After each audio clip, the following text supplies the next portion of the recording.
네, 반갑습니다. AP투자연구소입니다. 자, 5월 30일 오늘의 마감 증시 같이 한번 살펴보도록 하겠고요. 자, 바로 본론으로 들어가도록 하겠습니다. 먼저 코스피의 경우 오늘 1.20% 상승 마감하였습니다. 외국인이 3,500억가량, 기관이 4,200억가량 매수하면서 강세 흐름을 보였고, 코스닥의 경우는 1.43% 강세 흐름을 보였는데요. 마찬가지로 외국인이 450억가량, 기관이 830억가량 매수하면서 마감이 되었습니다. 양대 시장의 양대 포지션, 외국인, 기관이 이렇게 조금 쌍끌이 매수를 한 거는 참 오랜만인 것 같아요. 보기 좋은 상승이 좀 오랜만에 나왔는데, 기술적인 내용으로도 우리가 같이 지켜본다고 했을 때에도 제가 일전에 이 20선 돌파를 좀 꾸준히 못 해주고 있었던 내용에 대해서 말씀을 드렸었는데, 이제 음봉세가 아니라 양봉세가 딱 뜨이면서 20선을 돌파해주는 확실한 그림이 좀 나오지 않았나. 오늘자는 그래서 좀 의미가 있는 내용일 거다라고 저 같은 경우는 조금 판단을 하고 있어요. 이제 이 상승에 대한 동력, 상승에 대한 내용을 좀 살펴봐야 될 텐데, 일단은 많이들 아시겠지만 전일 이제 지난주에 미국 증시가 좀 가파르게 상승을 하였습니다. 어떤 내용을 가지고 상승을 하였냐면은 결국은 계속해서 시장에서 우려감을 갖던 인플레이션, 그리고 이거 태블릿을 꺼내야겠다. 인플레이션과 물가, 그러니까 뭐 연관성이 있는 내용이지만 인플레이션과 계속해서 지속적으로 상승하는 물가에 대한 내용을 가지고 물가 고점론이 돌고 있다 이제. 그러니까 물가가 더욱더 안 오를 것이다. 인플레이션이 피크아웃 기간이 온다.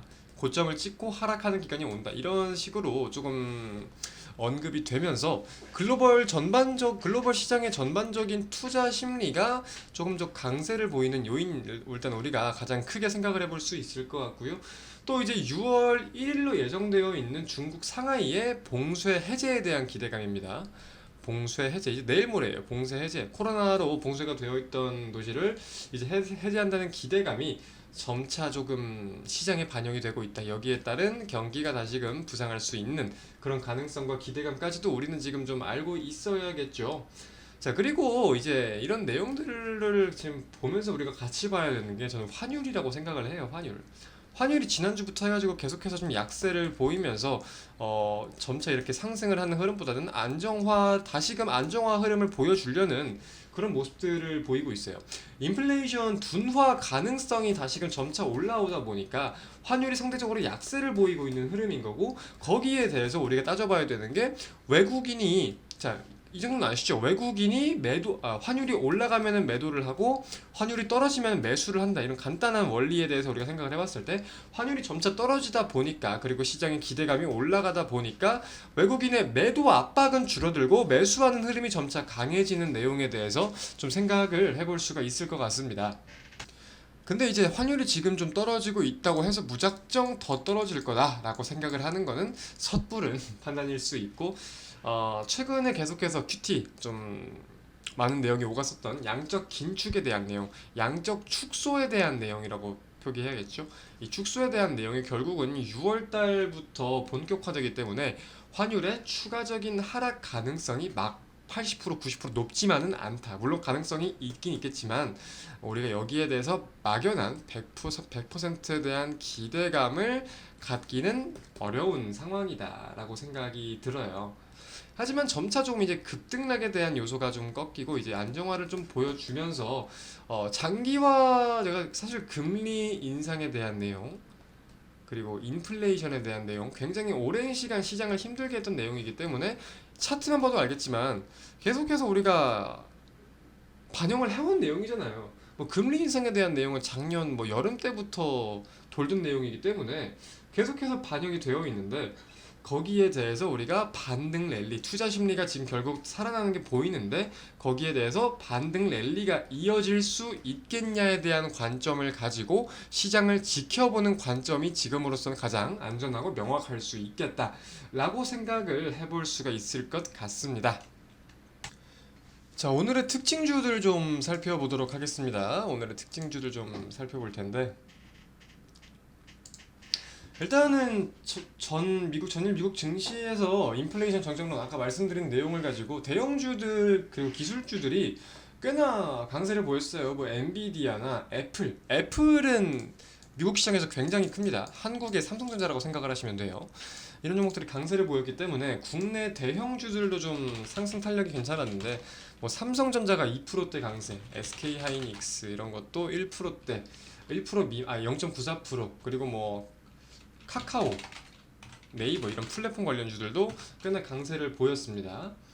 이런 기술 그래서 관련돼 가지고 오늘 사실은 약세인 테마를 찾아보기 힘들 정도로 전반적인 모든 테마가 이렇게 상승이 나온 하루인데 수급이 그만큼 분산된 경향도 있어요. 그래서 독단적인 이슈나 무언가 있는 종목군이나 테마군들이 아니라면은 시장이 상승하긴 상승했지만 재밌지는 않은 시장일 수도 있었다. 이런 식으로도 좀 판단을 해볼 수 있겠죠. 그리고 아까 말씀드린 상하이 봉쇄 해제 기대감에 대해서 화장품 관련주들이 꽤나 강세를 보였습니다. 대장주인 아모레퍼시픽을 필두로 하여서 뭐 토니모리, 뭐 한국 화장품 등등 관련주들이 다 강세를 좀 보인 영향이 있고요. 뿐만 아니라 이제 여행이나 리오프닝 관련주들이죠. 제주항공, 뭐 노랑풍선 이런 종목들, 뭐 롯데관광개발 이런 종목들도 꽤나 강세를 보이면서 마감이 되었습니다. 반대로 약세를 보인 종목은 뭐가 있었을까요? 최근에 계속해서 해온 운임지수인 BDI라고 부릅니다. BDI 지수가 계속 강세를 보인다는 내용을 가지고 해온 관련주들이 좀 강세를 보이는 경향이 있었는데 이 BDI가 급락했어요. BDI가 급락하면서 이 영향으로 관련된 우리가 알고 있는 회원 관련주들이 오늘은 꽤나 약세를 보이는 하루였습니다. HMM, 페노션, 대한해운 이런 종목들 우리가 대표적인 관련주들로 좀 꼽을 수 있을 것 같은데 단기 급락세가 조금 보이고 있기 때문에 이런 흐름들도 좀 지켜봐야 될 것 같다. 철광석을 비롯해가지고 이 물동량 글로벌적인 물동량이 좀 일시적으로 감소해 있는 가운데 상하이 봉쇄 해제에 대한 기대감이 유입이 되면서 이 운임지수가 감소하였다. 좀 생각을 해볼 수가 있을 것 같습니다. 다시금 좀 안정화 국면이 나올 수도 있을지 이런 내용들 좀 지켜볼 필요가 있겠죠. 자, 미국이 이제 메모리얼 데이로 휴장입니다. 메모리얼 데이 휴장인데 메모리얼 데이가 무슨 날이냐면은 한국의 6월 6일 현충일과 비슷한 날이라고 생각을 하시면 돼요. 전쟁에서 사망한 이들을 좀 기리는 그런 기념일로서 내일은 미국 증시가 휴장이기 때문에 이런 점 참고를 하시고요. 그래서 관련해가지고 내일 한국 증시, 사실 한국 증시가 좀 가장 영향을 받는 게 미국 증시인데 미국 증시가 휴장을 하니까 내일은 본연적으로 좀 어떤 이슈들이 있고 어떤 흐름을 보일지 개인적으로는 조금 이제 이번 주 증시에 대한 기대감이 있을 수 있다고도 생각이 드는데 한번 좋은 흐름을 보일 수 있을지 지켜보도록 하겠습니다. 이상으로 마치겠습니다. 감사합니다.